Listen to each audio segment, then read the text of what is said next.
A lot of people ask us where we get our deals from. This is where we get our deals from. We have a global network of deal origination partners. We do a lot of diligence on these partners to understand what their success rates are. Anyone with an asterisk on this list is someone that we're aiming to have in our partnership by the end of this year, and that we're actively talking with or bringing onto our platform. And I'll talk about our platform in just a second. One of the logistical challenges of creating a 2,000 company or even a 500 company portfolio is if you're selecting at a ratio of 1%, which is our preferred selection ratio, then obviously if you're creating 1,000 company portfolio, then you need to look at 100,000 deals.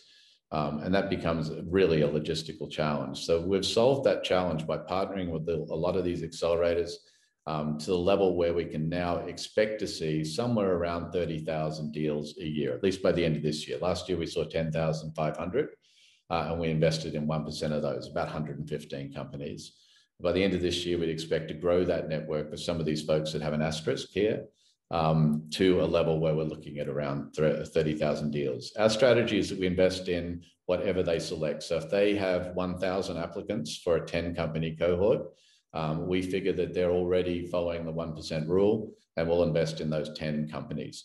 A bit of a myth about us is that we use AI to select. We don't use AI to select, we use AI to sort and to create an understanding of whether or not this is a match for the accelerator or seed stage VC's mandate.